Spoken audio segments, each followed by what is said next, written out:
There was once a man who considered trying to join a mystical order, but decided to postpone it by undertaking on his own to work most strenuously on his body. Then after some years of this, he found he was still interested in the idea of becoming part of a mystical school, and then put off the possibility again, by this time initiating a self-directed, intense regimen of work on his mind. And after considerable time spent thereon, discovered he still dreamed of the mystical life, and now didn't know what else to do next instead. The poem of one man. Feet can fool you, eyes deceive you, your stomach lead you astray. Your mind can lie, opinions die, and there you stand, right out in the open, naked and no longer protected, if you're extremely lucky. The beginning of man's search for transcendency was the beginning of his state of duality. First voice said, "Since everyone's going to eventually die, why deal in half deaths and be ill along the way?" To which a second replied, "But to sometimes be ill is unavoidable. You surely mean something other than the literal words denote." And the first voice came back, "Yes, I do. But anyone so uncertain as to have to point this out will never, I fear, benefit therefrom." On one planet, they have a cute little adage that goes, "The great thing about being born as you are is that later on in life you don't have to work to achieve it." In the study of that certain subject, the difference between the religious and the scientific is that the former, with two eyes, look with but one, while the latter, also with two, look with the other. To try and strike back, one man began thinking of mystics as being those who struggle against the inevitable. He wanted to make it who foolishly struggle, but wasn't quite up to it. Only people with raveled minds believe that theirs must be unraveled. Only people ignorant of the mind have raveled minds. A man wrote to the gouge and grope doctor and asked, "Dear doctor, just what is the actual difference between the mind and thinking?" And in reply, the doctor first groped him by saying, "Sir, one appears to be a noun, an object, and the other a verb, an action." Then he commenced the gouging by saying, "The trick is in knowing which is which, assuming that any one which is in any fashion dissimilar to the other which." Then came in for the kill by adding, "In which case..."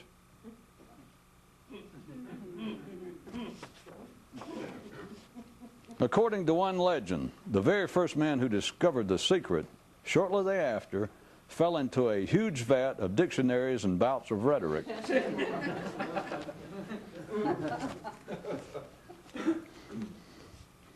Another non-standard medical diagnosis.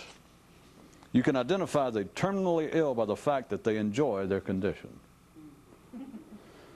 A man so pondered, why are those apparently involved in trying to expand their own consciousness and comprehension of life so often represented in terms of them being warriors, explorers, adventurers, and the like? People engaged in extra-natural efforts and struggles.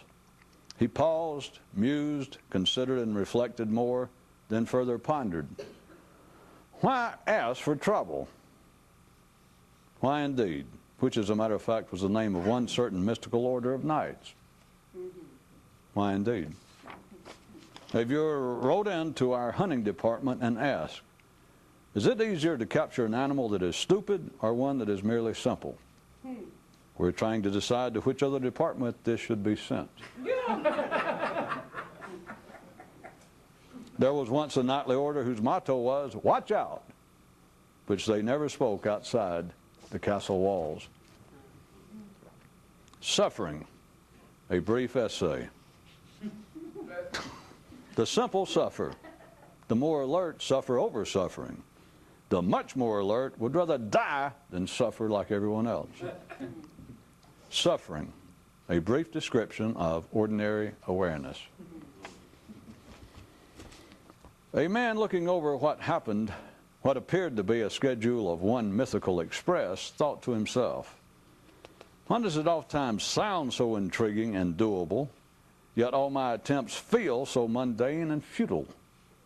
And a boy with papers passing by just then said, "It's a good and proper thing that you describe them as my attempts." And the would-be traveler was momentarily stunned. In a bout of self-congratulatory desperation, one man said, "Well, if I didn't have the thinking I was born with, I wouldn't know what to think." And in a foolish sort of way, actually seemed to feel better. Papa, I've decided, when I grow up, I definitely do not ever want to feel better. All healthy kingdoms are rent by competing factions, and only the walking dead would have it any other way. The attempted practice of mental medicine on this planet is unique in that, where its theory is actually capable of execution, destruction, not improvement, would be the result. Kind of gives you a warm feeling, doesn't it? On every headstone in a secret cemetery of a certain mystical order was the inscription, "Death may be lengthy, but distraction is forever." All ideas come from somewhere, and all sheep ideas come from the flock. And now some showbiz news. Outside the castle walls, it's all showbiz.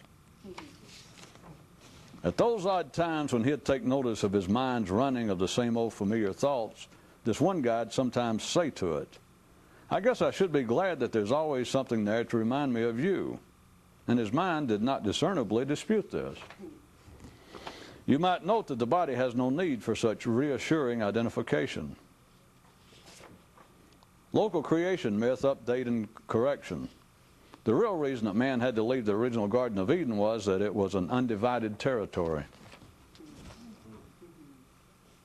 Eloquential tips concerning transcendental hideaways. Real mystical schools never admit visitors. And one man asked himself, "So how'd I get here?" Believe it or kiss up to yourself, like most everyone else. And now for an adage update and clarification. The idea of pulling yourself up by your own bootstraps was stolen. That's right, stolen. Believe it or bite your own toes, which is what you're going to be left with anyway if you're a mere visitor on this journey. The perpetual assurance of having bearings. If you live in the city and have a mind that you've never fooled with much, you'll never be lost. This being a free country and all, you may take this as encouraging and optimistic or otherwise. Some captive neurons, safely behind bars, locked in their cell, and chained to the wall, said amongst themselves, "Ah, ain't it great to live in the land of the free." Some sociological, medical-related news. The sick like to hang out together. A herd of cows always looks in better shape than any individual member. Tune in next time when we may take a gander at the well. Right. And by the way, for those of you with interest in the history of things musical, it has just been recently discovered that the correct original title of the song, "In the Land of the Free," was "In the Land of the Dumb." No.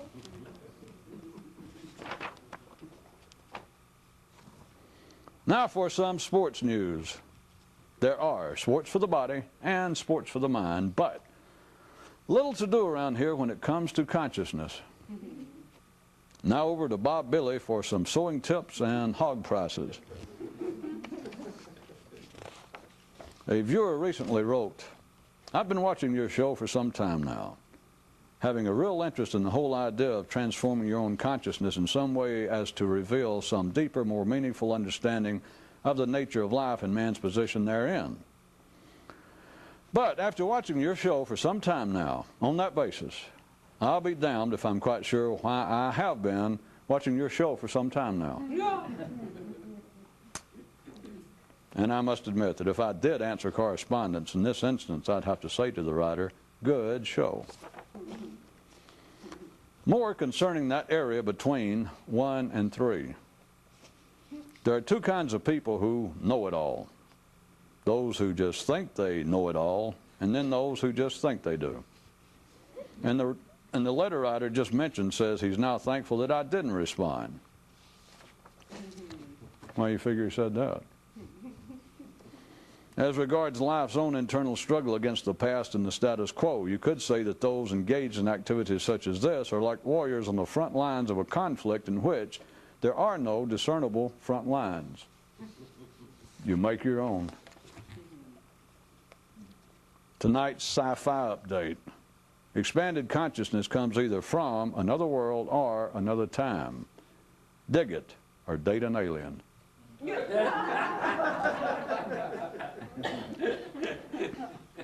Papa, is that why you never hear of a dating service for mystics? That they'll only go out with themselves? And as he nodded his agreement, the old man thought to himself, and what a way to go out. According to another legend, the first men who ever discovered the secret, soon after, all ran off in various directions.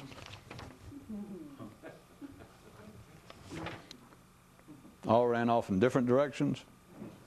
As a vocalist was being criticized for his work, he offered the explanation.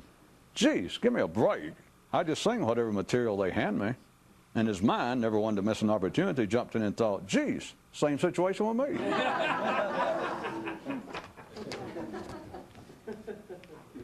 The mental pharmaceutical menu. When it comes to drugs, your attitude and order should always be, I'll have whatever's cheapest. And why not? In city cafes, they're all the same anyway. What did you think accounts for the persisting popularity of religion and psychology? Men want to spot alien spaceships as a substitute for discovering the secret. There was once a mystical traveler who finally actually arrived in Istanbul, reached Shangri-La, found the Holy Grail, and did one of two things. He either stayed there and from him no more was heard, or he came back and talked about it. Or, I know this will make three, he did both.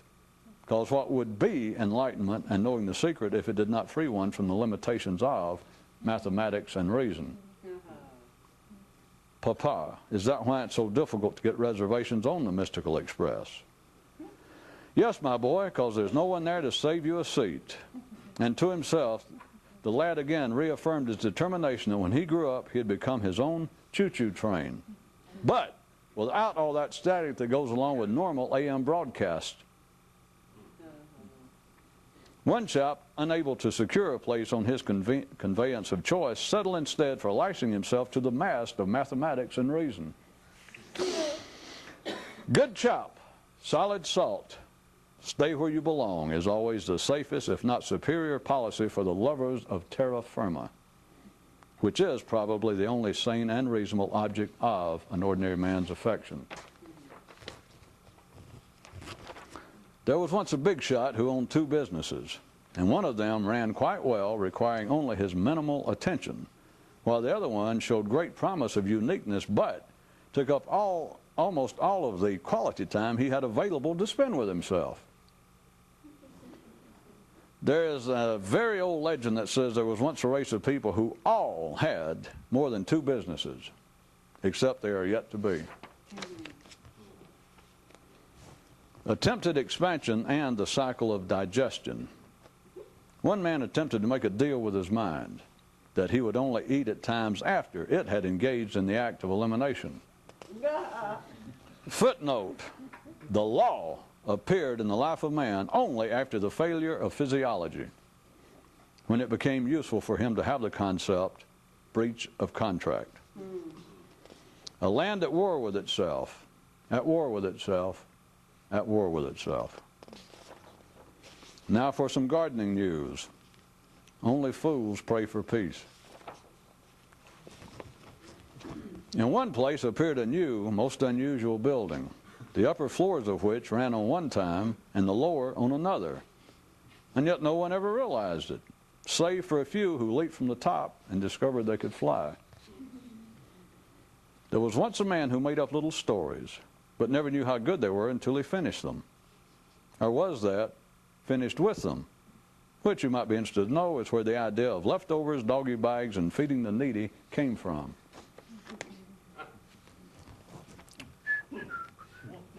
Some beings from one world passed close enough to another world to make observations of that one's health structure, and came to a certain conclusion, which was that on that particular planet, if you were born sick, you lived sick, and nothing could be done about it without leaving that planet.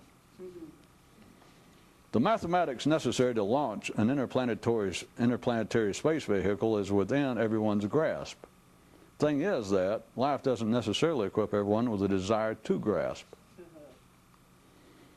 After once stumbling from the dark forest and taking a full survey of himself, the creature was finally struck to wonder, then where is my mind's opposable thumb? The head of a certain monastery one day said to those in attendance, partway through the mystical quest, many are derailed simply by beginning to take the journey too seriously. This is a plain common fact, and I have nothing to tell you regarding how to protect yourself therefrom. And one young lad there gave the old man a one-man standing ovation, which under the circumstances is all you could ask for. One day a mother inquired of her daughter, how much longer will it be before you can construct within yourself your own? And the girl quickly interrupted her and completed the sentence. I know, before I construct within myself my own mystical school of instruction. And the elder of the two, wanting to keep the younger of the two on her toes, denied that she had anything of the kind in mind, which greatly amused and pleased the daughter, her being a child and future child of her own self-same genes. Men's continuing attempts amongst themselves to regulate behavior is a ploy to distract them from something that might actually be possible.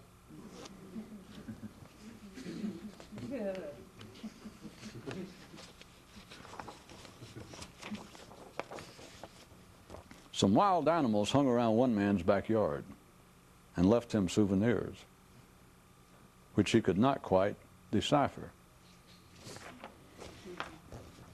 The mathematics of the evolutionary reproductive cycle. In worlds of even-numbered dimensions, 1 equals conception, 2, birth, and beyond that, the infinite possibilities of a child.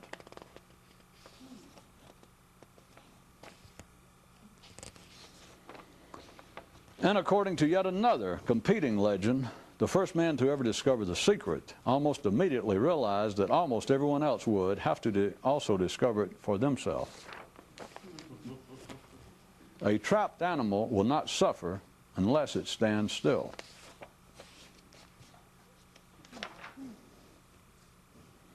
It's difficult to discourage young minds and equally difficult to enthuse old ones. So where does that leave you? One day, someone asked a young lad what he wanted to be when he grew up, and he smilingly replied, "Oh, I don't want to grow up." Another big-time description that probably won't become very popular. A real mystic is one who can take the mystical out of mysticism. One man entitled his new book, "The Body Never Sleeps," while another author called his latest work, "The Mind Never Rests." And a kid with a cheap electric guitar stuck his finger in the socket and instantly rewrote the words to, "Grandma's not dead, she's out there with the rest of the genes." In re, the attempt at mental repose and the question of fashion. One man could sometimes go to bed wearing pajamas and wake up in a nightshirt. But the one thing he could never do was to wake up nude. The mystical captain of one submarine declared, "If I go down, I'm taking all of you with me," and they all gave a mighty cheer.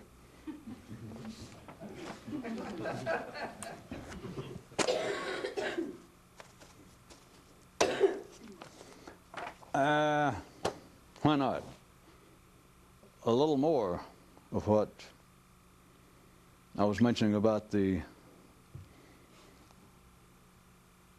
unassailable reality, the continuing admission, even if tacitly, indirectly, non-understood,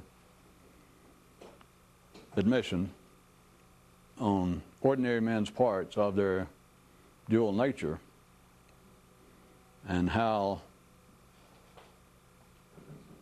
a lack of understanding the simple basis of this leads to what many people, I believe, around here call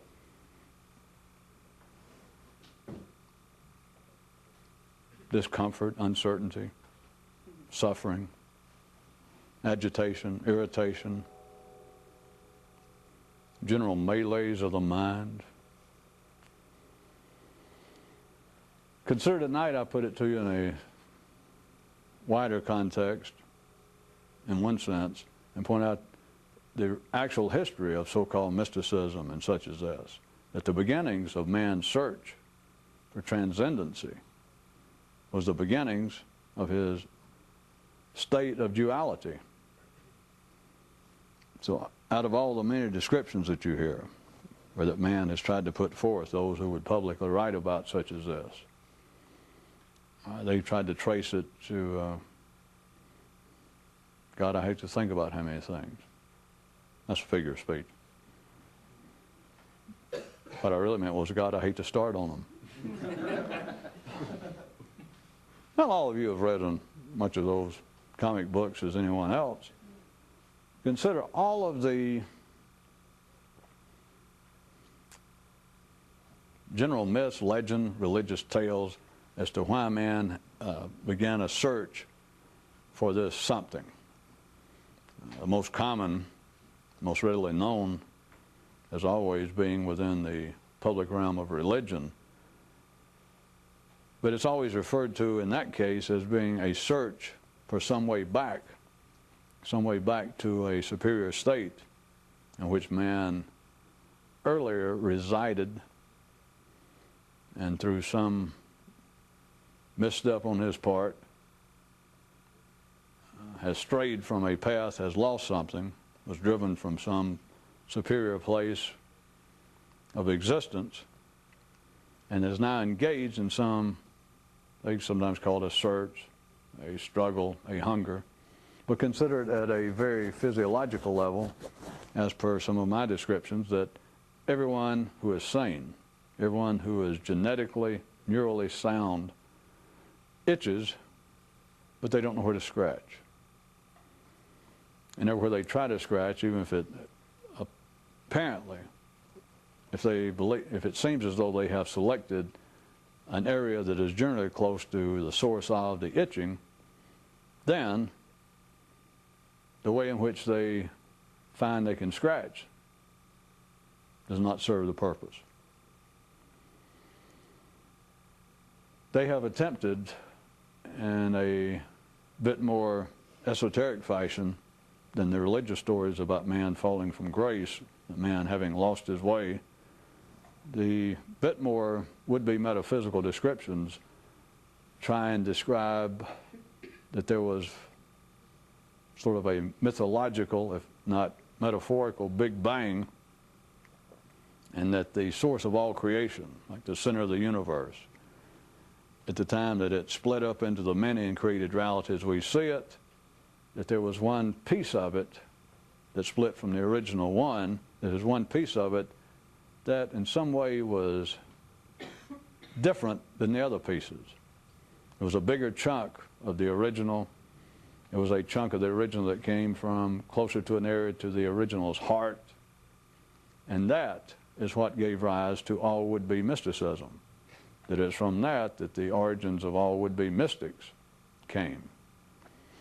And it's been described somewhere between the religious and that sort of thing as being that when the gods breathed life into man, when the gods breathed man into creation, that the first breath created almost mutants, that it created men who were too close to the gods, and then they had to say, wait a minute, scratch that.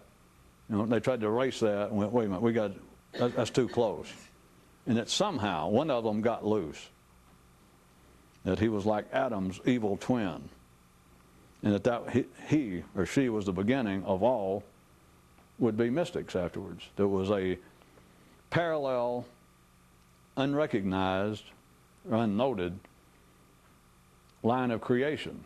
There was a Genesis that has produced a continuing line of succeeding generations, but that was running parallel and in variance to the general one in the West as depicted by Adam, that everyone is descended from one common ancestor who was a direct creation of God. But sort of the stories in the middle is that the gods started out, and Adam, they made him too good. Instead of the Adam that we know in the Western world, a creature that turned out to be flawed. I started to say seriously flawed, but when you're the first man, you don't have to be seriously flawed, because if you're flawed, that'd be serious. And when you're the paradigm, when you are the God's great creation, that they sit down, or he sits down and really works on and goes, all right, and he does him, and he's flawed, you know, silly me to throw in some modifier like seriously flawed. But if that be true, consider then the story, just for a second, which I know you never heard this version because I made it up. I mean, because I know it's not commonly known, but that the gods started out, and there was one before Adam. I'm not going to give you his name or anything, but that the gods first, they did that. And the truth is, he was too close, comparably speaking, which is all you can do when we're dealing with realities of even-numbered dimensions, which is what the gods created. That's not true. But the ones that you can write about and write a history about, you have to make them be even-numbered in dimensions. So originally the gods created a pre-Adam, and he was not adequately flawed. Now I'm just taking the stories you know it of, from the Old Testament. That the pre-Adam, that the gods made him, turned him loose, kept checking on him, and he hadn't run amok. That was too close to the gods. They went, nah, strike that. And they thought they'd killed out the original one and all of his, if he'd already produced anybody else. But the story is that one of them slipped through, or else they thought they'd killed the original one and got all tied up with, involved with creating the new version, the new and improved Adam. Forget the old one, it didn't, sorry, it was early design error. That is, he did not have an error in him. Early design flaw because he was not flawed sufficiently. And so one of the versions is that they thought, they just threw him aside and thought he was finished, and some way he revived. He survived the shunning aside. I mean, hell, he was the first man, so if he could survive being insulted and being unflawed, he could survive a bit of shunning aside, as opposed to most of modern-day mortals. But back to the story. Man did not exist as we know him now. He could not exist in a reality of even-numbered dimensions without a duality of nature. Did we not have such within us, we would be no more than, I started to say, a better-looking class of chimpanzees, but I feel perhaps I've overstepped my bounds as a beauty judge to say that we would actually even be that.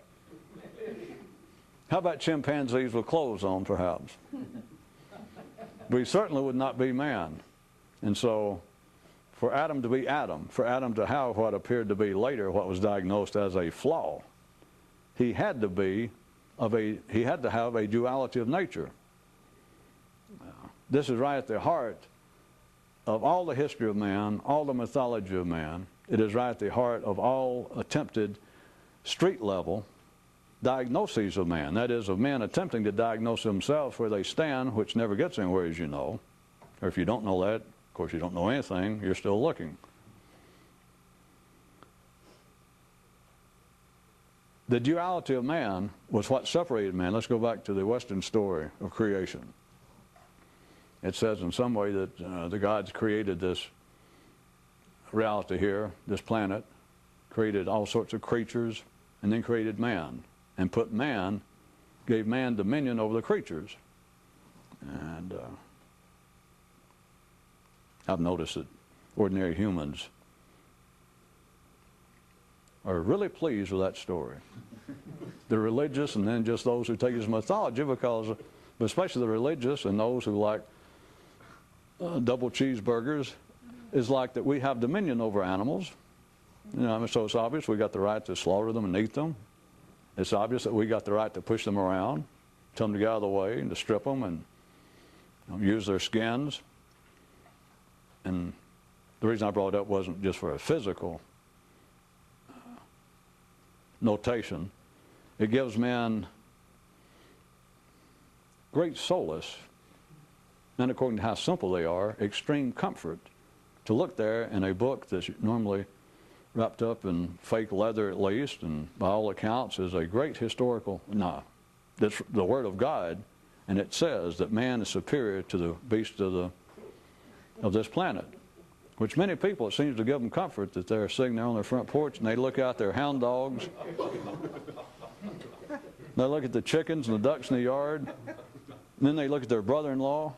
And then they're able to rush back in the house and dig there into Genesis, and it points out that man was given dominion. That is, that man's superior to the other creatures. That, I don't know, it seems to get some people through the night, if not their life.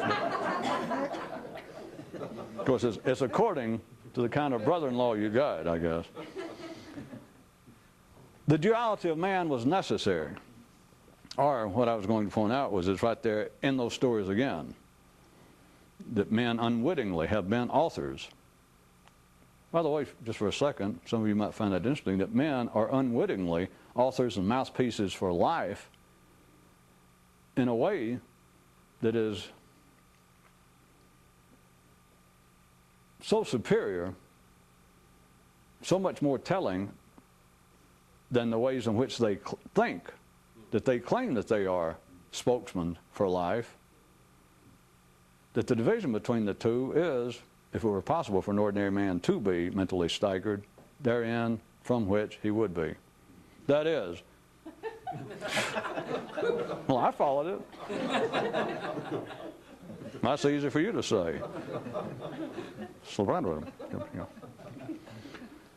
That is, men are unwittingly mouthpieces and, so to speak, truth tellers, but mouthpieces of life in a way that they do not intend, compared to the very ways that they believe they are, such as men believe that, for instance, that there were prophets who have spoken directly for God.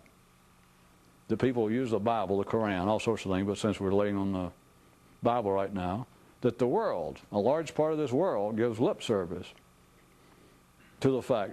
They claim to believe that, looking through the Old Testament, the writings of the so-called prophets, people who have in some way been touched by a divine spark, people, to put it crudely, to whom God has directly spoken and said, listen, here's what I want those people down here to know, and you write it down. I don't have time to, screw with this. And so they're people who believe that they look back and, look, Moses, Abraham, Ezekiel, whoever they were, that here are people who are direct spokesmen for God. And in the midst of all that, as I keep trying to get you to consider, and surely some of you realize it, but now, that such tales as contained within the world's recognized vade-mecums of all religions, that whether these people existed or not is irrelevant. That's not the point of it, except for the simple. And for the simple, all they are is comforting bedtime stories. But within it, people unwittingly have been a direct mouthpiece for God, as they would think. I'm just giving it a more truthful name of life. That is, back to that one area that people love to quote when it suits their needs, and it often does. I wasn't just making fun of it. People find great favor. The herd, the flock of man, the cows and sheep would have found herd with it, or at least the committee that King James set up would have struck it out. They wouldn't have put it in there. But the part that the gods, after they made all the dumb beasts of the planet, then made man, and then sometime shortly thereafter told Adam, hey, look, you're in charge. Gave man dominion over all the creatures. That serves a purpose. But that sounds as though whoever wrote that, whoever given credit for the actual transcription of Genesis, it is accepted that they were a mouthpiece for God, that God's given you the history of how this happened. But beyond that, they unwittingly, see, you'd call that wittingly. That is, they claim to do it. Somebody will now, an apologist, a religious apologist, will say, well, whoever it was that actually wrote down the words that we now consider to constitute the book of Genesis, they were wittingly, that is, they were knowingly a mouthpiece for the gods, for God. That God said, well, look, here, I want you to write this down. Here is how I did it all. Here's how I created all this, and here's what I did, and here's what I told man to do, and etc.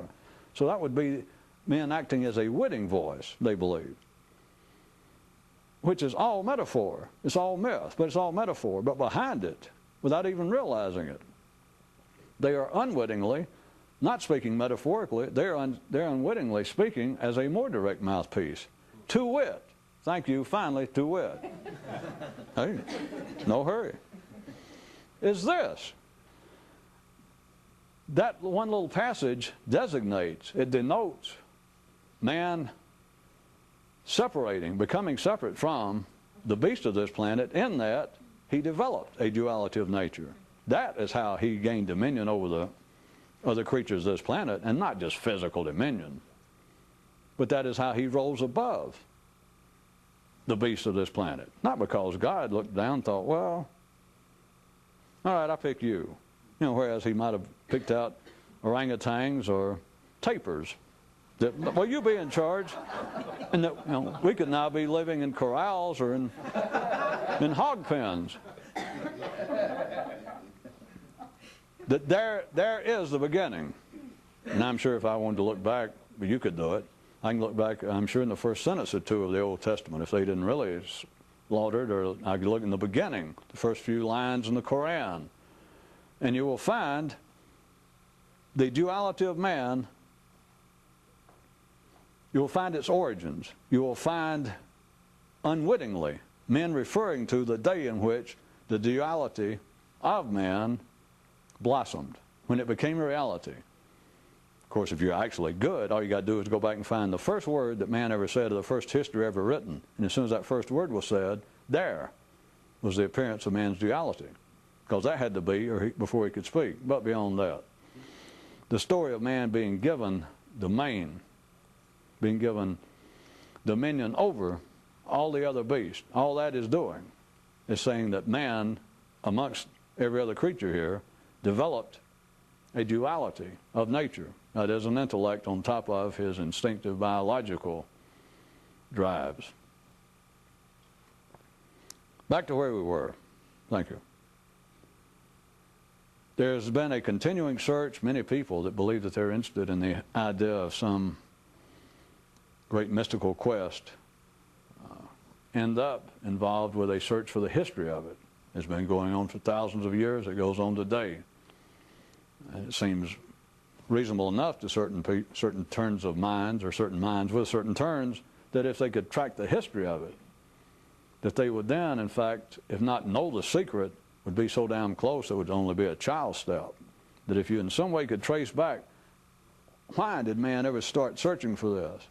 What has driven man? Not just to be religious, because that's just, you got to be, at least got to get to the point to realize that that was comfort food. That was just chocolate for little baby fears. But for a man to even start off on the, within the context of religion, let's say, that he goes through some of that about how did this start? Why did man conceive of such notions of gods and external, extra systemic powers? And then to get a little past that and realize, just again, life is speaking through man, through his so-called religious rituals and observances. He is speaking, life is speaking directly, showing what it's about, which is not all that hard to see. But let's say that my exemplary fictitious character that I've just conjured up goes past that and stumbles upon the whole world, the whole idea of mysticism. And then perhaps finds that to be a superior step, a step upward from the study of religion, that now I am tracing back the history of man, and I've gone past. I have made some discrete move from just the world of religion, which is just ritual and dogma. It's obviously a myth. It's a metaphor for something. So you feel as though, my man would feel as though that he has hurdled some gap and that he is now into the world, let's say, of mysticism as opposed to, or the reality of mysticism as opposed to the mythology of mysticism or the metaphor, which is religion. So he feels like, well, I am getting back further. I am getting closer to the original.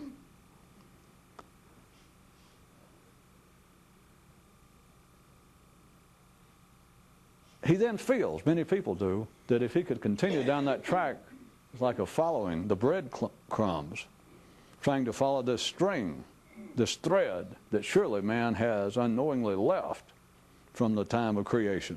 That it's up here, and if in some way I can trace it back, I would be back. I would be within spitting distance. I would be confronting the secret itself. Or as they might put it, I would be in the presence of God. I would then have returned to the source of all creation. I would then be part of the center of the universe, of reality. That feeling is based upon the fact of the news item. Page 1b, that says, the beginning of man's search for transcendency was the beginning of his state of duality. There's nothing else to know. There's nowhere else to look. There's no further back one must go.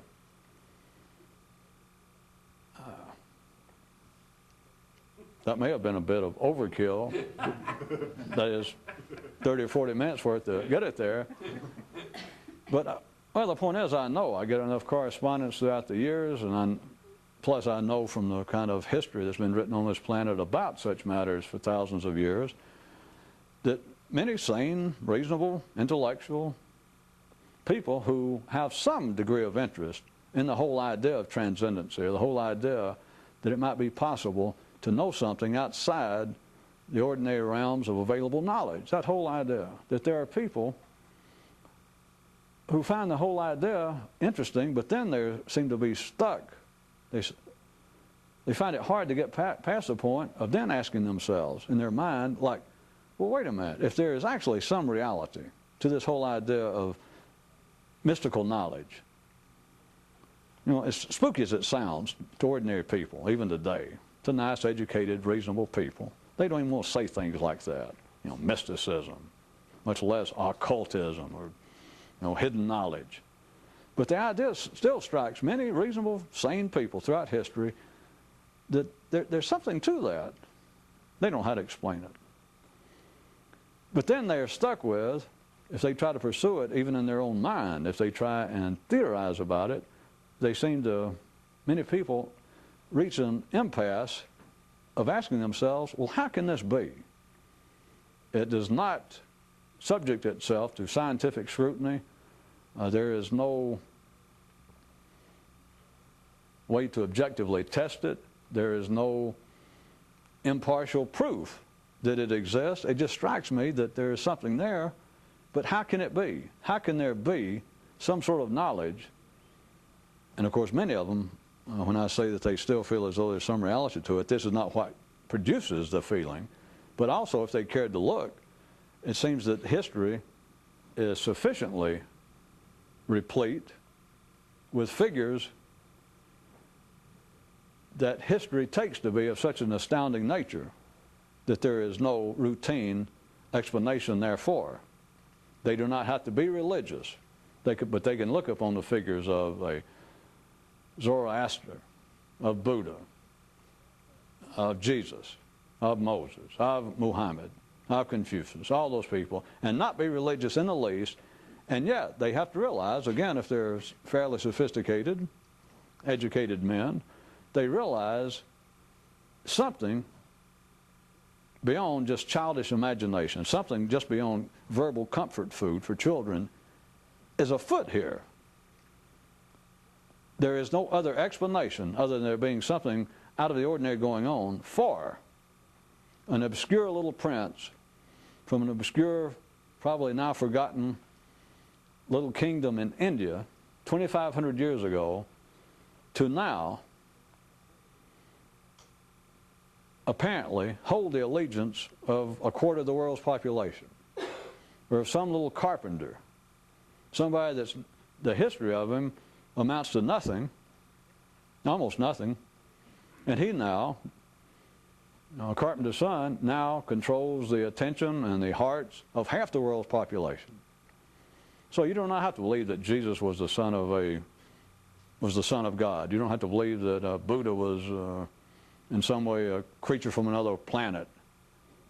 You just have to look at the fact that whoever the hell they were, look at the effect they had.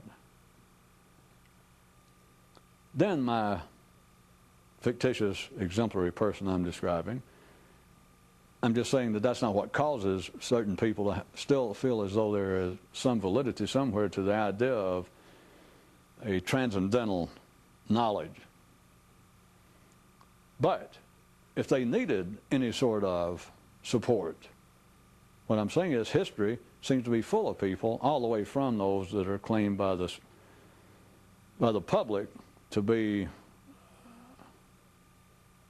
extra-mortal, all the way from that to just those who seem to have had insight of such an extraordinary degree as to be unexplainable through ordinary methods. How do these certain people, these so-called philosophers, these show up in history? And I don't mean the academic kind, but that show up with no background. And suddenly they write things that last for 200 or 300 years or 1,000 years, and people keep reading it and saying, my God, you know, and they're just struck by it. How did they come by this? What does it mean? Even you might read it and it not strike you, that you might not get anything out of it, and yet you realize that this book, this writing, continues to be republished for thousands of years, and there are people who walk around cherishing this. How do you explain what is going on here?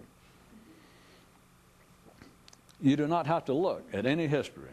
It does not require that one study the so-called lives of extraordinary people in the past. It does not require any extreme head-scratching as to, well, how did this come about? Why do so many people believe?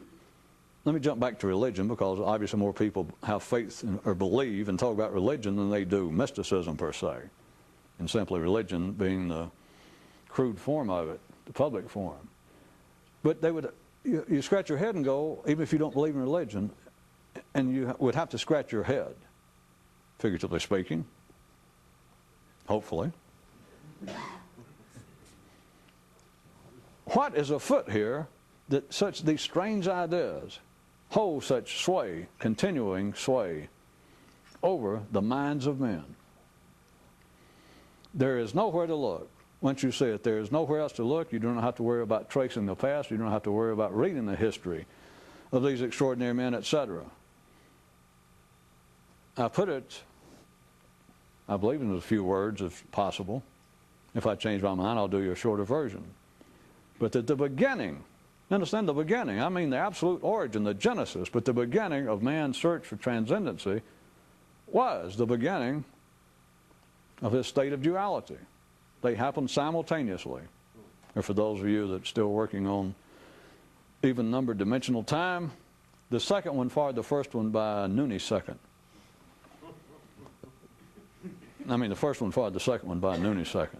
That man's state of duality appeared, and then 1/millionth of a noonisecond after that, he started scratching. He started the mystical quest. After that, he started putting names on it. The Holy Grail, the desire to be religious, the desire to be godlike, the desire to reach nirvana, the desire to be a good citizen, the desire to be a humane human, and in a wider sense, the desire to improve oneself. If you get your own personal firm grasp of the reality, not because I just describe it, but if you see that the dual nature of man is his natural nature, and if you see that that duality is what gives rise to everything human, but specifically that's what gives rise to one's desire for this sort of thing, the desire to be more conscious, to reach nirvana, to be enlightened, to be awakened in some way, to be liberated, all the many terms, if you see that it all arises 1/millionth of a noonisecond, that desire arose in man 1/millionth of a noonisecond after the duality of his nature became a reality. that right after man had the first thought, as soon as the first chemical electro spark got into that necessary area of the brain, commonly referred to as the neural cortex, cerebral cortex, right after that, once it hit, and the first man had the first thing resembling a thought, went 1 millionth of a nanosecond after that, the Arthurian legend started. All religion started. The search for enlightenment started right after that. Once you see that on your own, let's see, how can I put it to you in the most pessimistic, dick-hurting time? Once you understand that, then you realize why it is you wasted 20 years trying to do one thing. See? Makes you feel a lot better. Kind of gives you a warm feeling. You realize, all right, I'll make it a little bit better. You don't feel quite as bad as having spent 20 years along certain lines and didn't seem to get anywhere, at least in your understanding. I don't mean that you haven't found favor of what you've done, but the idea you can find many people that are not derailed throughout history. You can find people, and you can do it now, who have been involved with this sort of activity for decades. And there's no chance of them stopping. And it's not in question in their own mind as to whether they will persevere in it. But indeed, if you ask them, do you understand what's going on? The truth is, assuming that they have, make it simple, that they have made some progress, unquote. The more that they have made some progress, the more they understand that they understand less, or they're less clear about what this is all about now than they were when they started. Because when they started, everyone thinks, oh yeah, I know what this is. Everybody does. Not on their own, but you read a book somewhere, you find something. And you go, aha! You find a book on Zen or Sufism or whatever it is you found. Or it could be something much more obscure, much more harebrained. But you find some description. Somebody says the point, there's certain people, whatever little story they give, and they say there are few people in the world who've been chosen by the gods or fate is selected or whatever the reason, because of something in the water, that there are people searching for the rah, rah, rah, rah, rah. And you go, that's it. That's it. And so then you know. The more you have, quote, made some sort of progress, then the less and less clear, the less and less certain you are, because if I had met you, or if anybody met you back then when you were 17, 19, 20, whenever you thought, this is it, this is it, I found it. And if you met somebody walking along with a book like that, or sitting or eating in a coffee shop at college, and you went, oh, I've read that book, are you interested in such as that? And they go, am I? And they might say, well, do you know anything about it? And you go, well, I'm just interested, I just wondered, what, you understand it? I've read that same book. And they go, yes, yeah, oh, yes. In fact, for years I've been fooling around reading philosophy and all kinds of stuff, and it was only until I read this book and the author described that these groups of men who used to live right outside of what is now Brasilia, that there was a group of Indians there, and they described exactly the search to return to the great Mother River, but the Mother River was not the Amazon. It was the internal flow of conscious energy in man, and they tried to trace it back to the source, not somewhere in Venezuela, but somewhere back to the center of the universe. And the whole method is to learn to spiritually swim backwards. And you go, do you understand that? And he goes, yes, I got it. I mean, as soon as I read it, I understand. I see what the purpose of my life now is. You meet the guy, if he makes, quote, any progress, you meet him 20 years later and you say, are you still involved with this? Oh, yeah. Well, can you, I met you 20 years ago and you were describing, you told me what it was, Well, I bet after all this time you're still involved. Tell me now, I'm still interested in, how would you describe it after 20 years? What would you say now is the real aim and intent of what's going on? If he has, quote, made any progress, he is not near as certain and clear as to what the object is. Why might this be? Or I was trying to give you a better way of looking at it.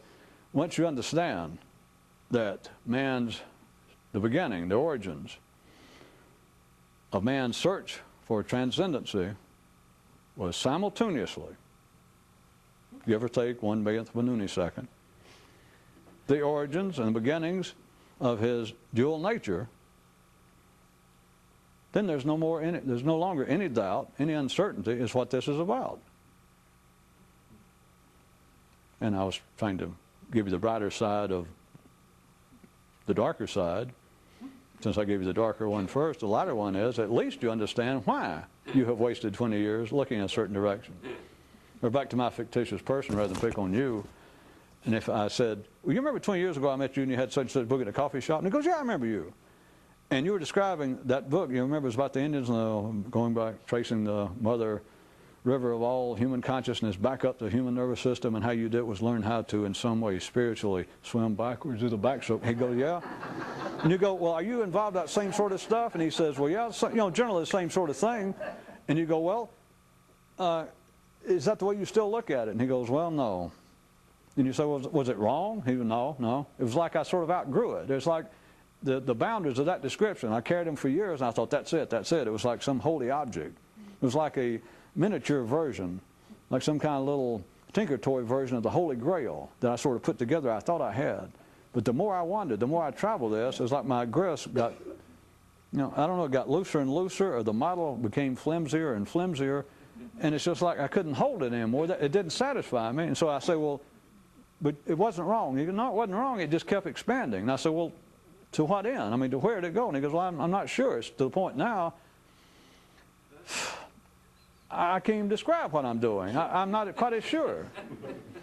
All right, if he could hear me, my fictitious made-up man, at least I was suggesting the possibility that he might feel better because then I could describe it to him if I was the one talking to him. And if he could hear me, he'd go, oh, and see, he wouldn't feel so bad. Well, let's say before I did that. And I said, you mean after 20 years of doing this, you're now less able to describe what you're doing than you were 20 years ago when you first started? And he goes, yeah, that is weird. And I go, well, don't feel so bad. And I describe what it is. And then I was saying, this is all sort of facetious, that at least he wouldn't feel so bad. He'd go, oh, well, now I understand why I was looking for 20 years in the wrong direction. Which basically is there's nowhere to look. Look not for whom the vistas beckon. Thou art the vistas.